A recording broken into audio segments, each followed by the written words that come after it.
welcome to another video, another tarot reading video.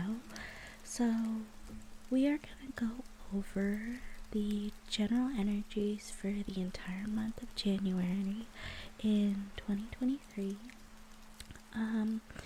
Before we actually get started, I just wanted to mention some important dates that will be coming up in January that will kind of influence the overall energy. So first we're going to be having a full moon in Cancer on January 6th, which at the time of this video is only a few days away. So the sign of Cancer is really about motherhood, our emotions, and finding strength within our emotions. So that may be one of the influencing energies at this time. But then later in the month, we'll get a new moon in Aquarius, which is the sign of innovation and creativity and detachment. So those are going to be the two important dates to kind of look out for. But otherwise, let's get into the reading.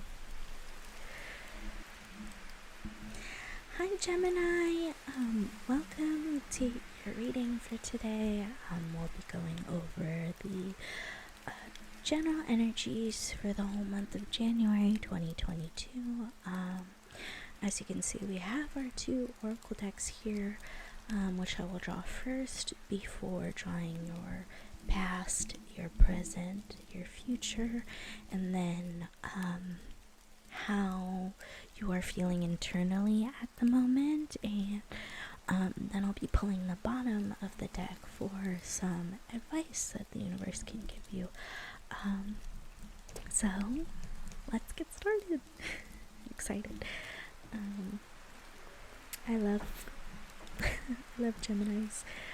Also, if you hear some background noise, I'm so sorry. Please ignore it to the best of the ability. So yeah, I'll start out with the Literary Witches Oracle. So that is your overall energy for Gemini. This one. Sorry. Is overall energy for Gemini. Sorry, this guy fell out. So we'll take those two, and then we'll move on over to our crystal deck.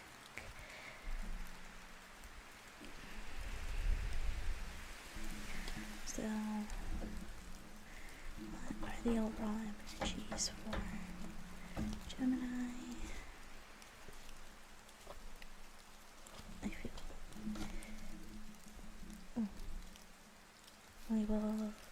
we'll take this one and we'll take this one because we're only doing two. Or actually, no, we'll take the third one since the third one wanted to come out. I guess it must be meant to be. So we will put these cards over to the side and start shuffling and pulling on your past, present, and future. So see past for Gemini. What is the nearest past for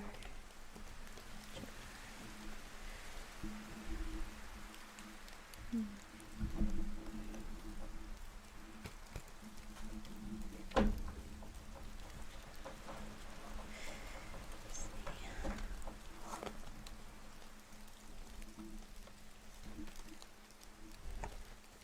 Okay. And then there we go. Well, keep this guy like that for now. So what are the present energies for Gemini? What should this one? And then these two wanted to come out together, so may that be for the present. And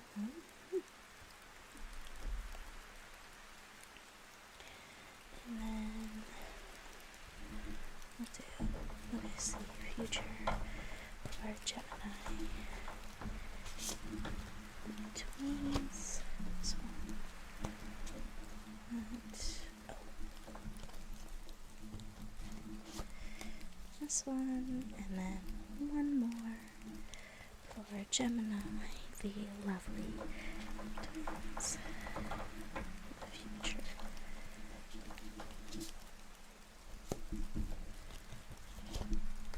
This one. Okay. Oh.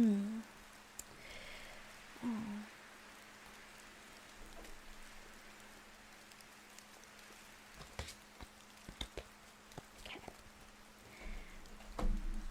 So we will shift these over a little bit so I can do the last deck.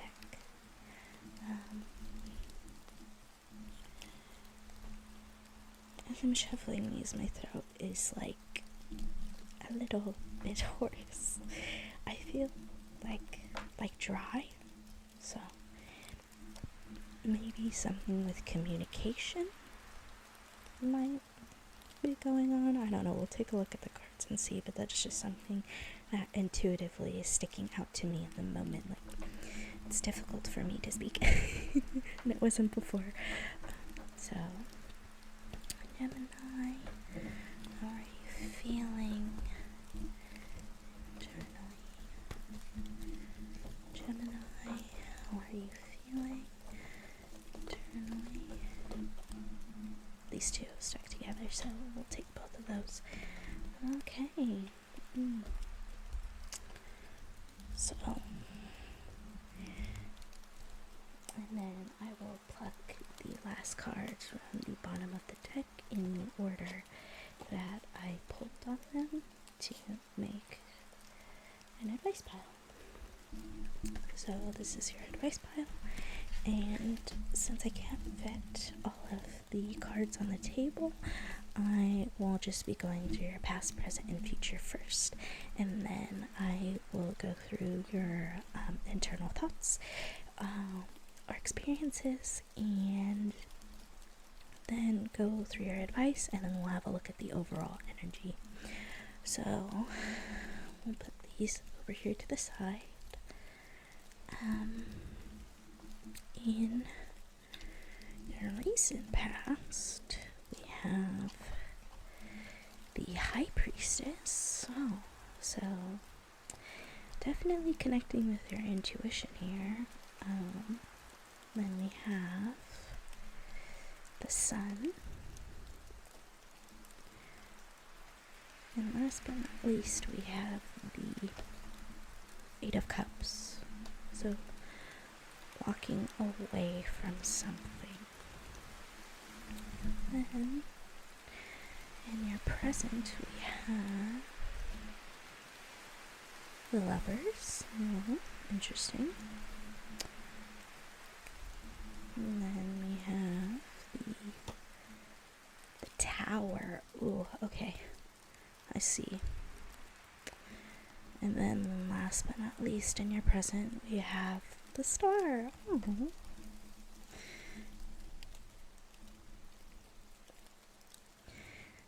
Okay, that's very good. And then, so, I'll actually shift these down.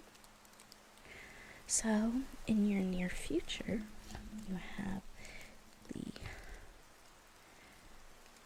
I believe this is the Five of Wands, okay.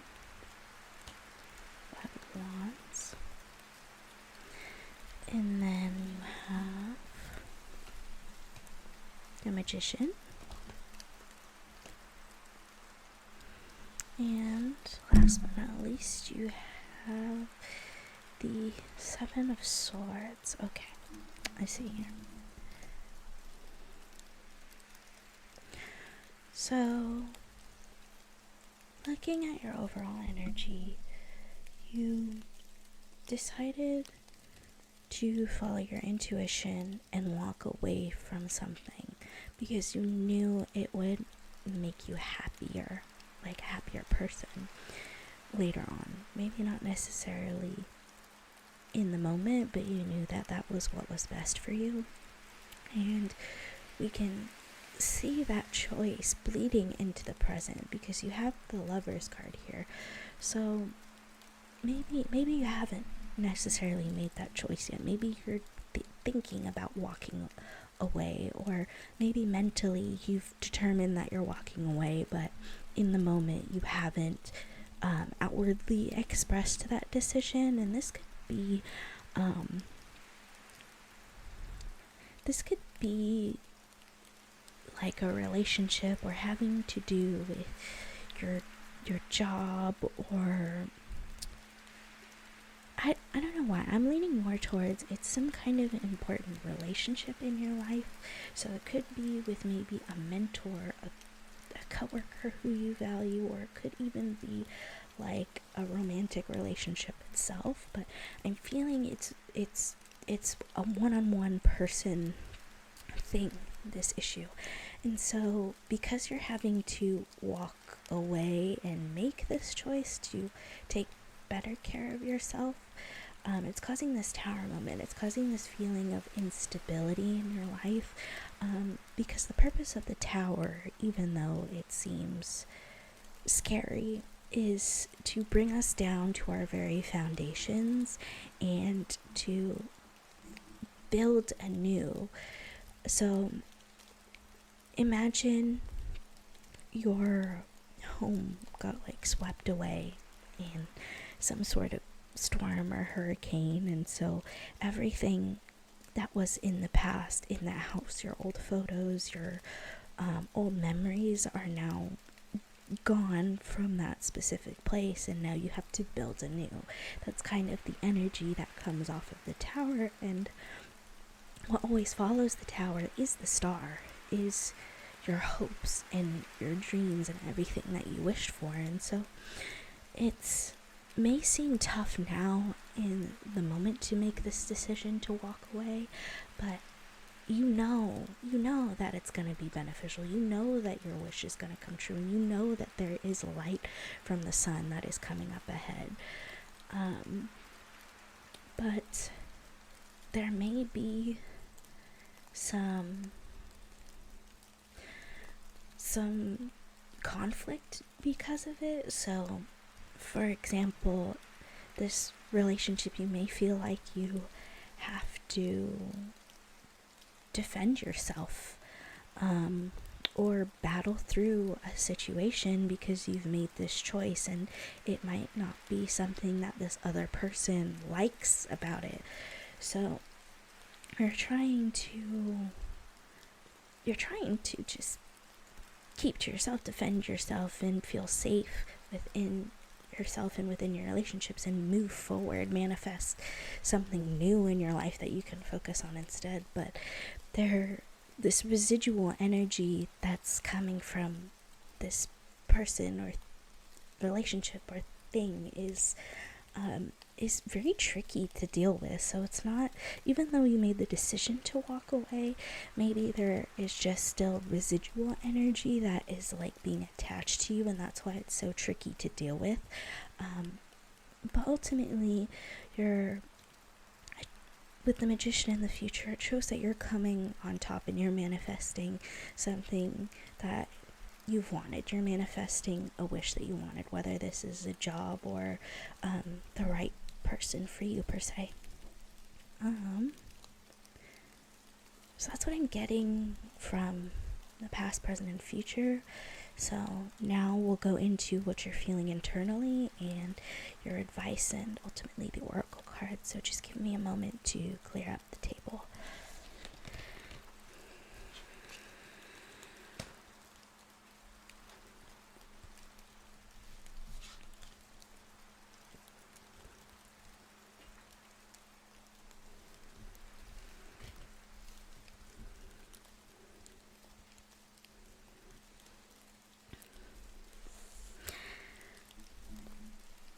Okay, hi my lovely Geminis. So I have your cards for how you are currently feeling in the moment internally.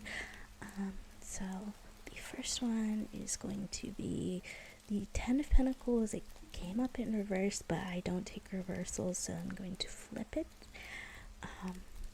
So if you want to make a mental note of that, please do.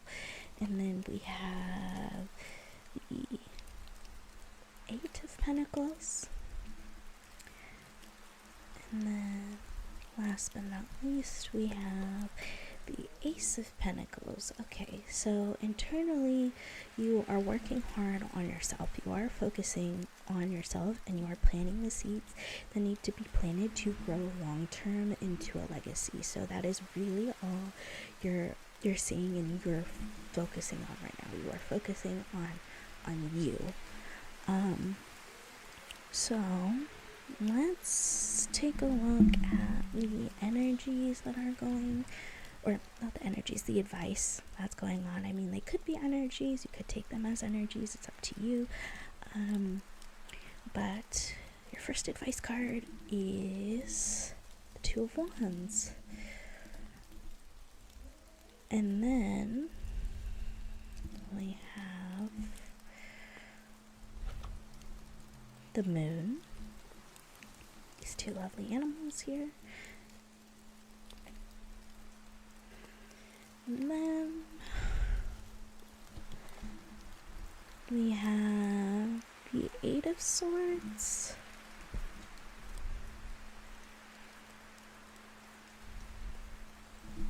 Last but not least, we have Strength. Okay. I kind of get an idea of what's going on here. So the Two of Wands stands for planning. You're planning out what's going to happen next in your future, but as I was touching the Moon card, my hand started shaking. So you might be feeling nervous and you're trying not to let others know that you're being nervous, but you can see it with the Eight of Swords. There's some kind of anxiety that you're keeping within that you need to let go of. See, in the original Eight of Swords, this lady is surrounded by all these swords and she's blindfolded, but she can easily cut her restraints away and cut the blindfold away. And in fact, she can leave from the Circle of Swords since the space in between is big enough, but she chooses not to. So there's something within your anxieties that is holding you back from having success. Or maybe you're trying to work on other things to distract yourself from this anxiety. That's the feeling that I kind of get. Like, instead of going or calling the doctor's office, you are cleaning up your room to make you feel productive, like you've done something. That's kind of the feeling that I get from this. You're almost like running away from it when you need to face it. And the important thing about the Strength card is that she's putting her hand in the lion's mouth and she's unafraid. She knows that the lion won't hurt her, and that's what makes her strong. And so it's the cards are really saying that even though this aspect, this relationship may feel like it's murky, you can't tell which path is going to be the right path to go on, and that causes you to have fear, you shouldn't be afraid, and you should maintain your strength and believe that the path that you are on is the right path.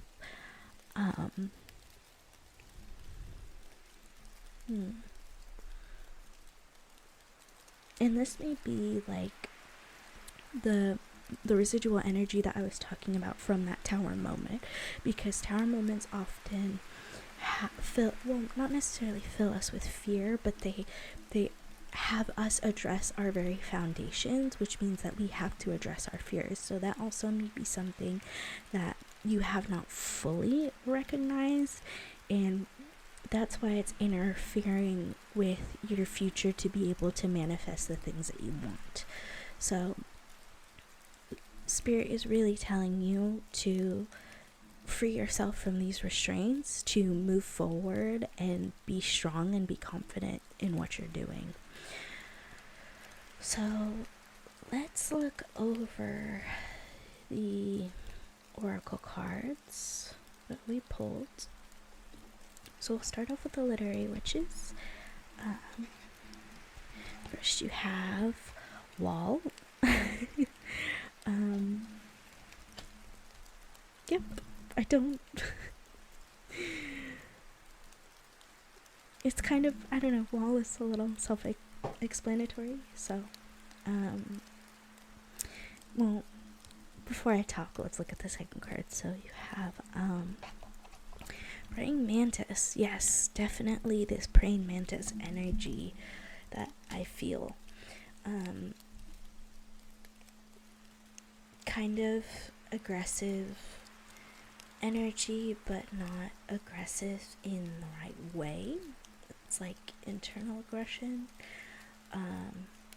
And the actual martial arts style of the Praying Mantis is very focused on using your hands and attacking your opponent while maintaining a little bit of defense, not very much of defense, as some other martial arts styles. So maybe that's what you're feeling right now. So let's look at your crystal cards, and when I was shuffling, if you were watching earlier, you pulled out 3 crystal cards instead of just the 2 that I've been doing for this Zodiac sat reading. So the first card that you have is the Rose quartz, which is unconditional love, romance, nourishing, and soothing. So let's stick this guy kind of up over here. I know it's covering Mr. one half of his face, but you know what, that works. It works too. Also, I didn't comment on this before, but you can see that you have the twins here, the 2 sides, and I just thought that was so funny because this is a reading for Gemini, so twin energy really strong. And then the second card that you have is Ruby, which is increased abundance, passion, lucid dreaming, and then light of the soul. I'll stack that over here. And then last but not least, you have Selenite, psychic insight, blessings, fidelity, and deep connection. So to add a bit more insight, we'll go over what the Praying Mantis and the Wall means in the literary witches guide. So for the Praying Mantis, we have wit, manipulation, and fun. And then for Wall, we have protection, obstacles, and boundaries. So what I get is that you, sorry, I dropped something really quick.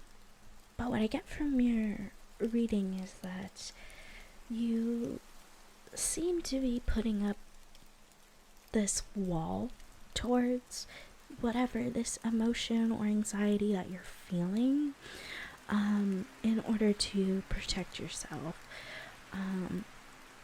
You may be putting up this wall too to as a set of precaution, because when you think of the tower, you think of things that are crumbling, but in the process of rebuilding, you build a wall on the outside to protect yourself from other outside forces, to protect your home. So that's the thing that came up initially. And so that's also what might be creating problems, along with this aggression, and this sense of manipulation.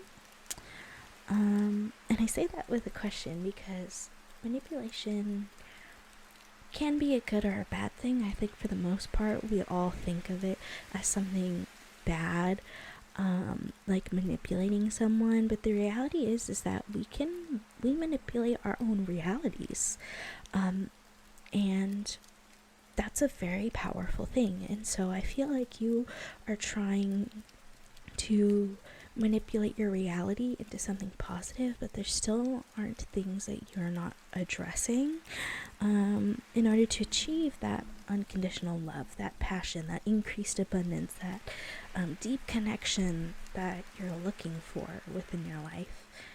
And yeah, that's really all I get at the moment. I don't really get anything else from the cards. There aren't any other energies I'm feeling. So yeah, I mean, I hope you enjoyed. As always, take what resonates, leave what doesn't, and hopefully there's a bit of advice here for you that could help you out in whatever situation that you're in. But yeah, thanks for stopping by, thanks for watching, and I hope you have a wonderful day.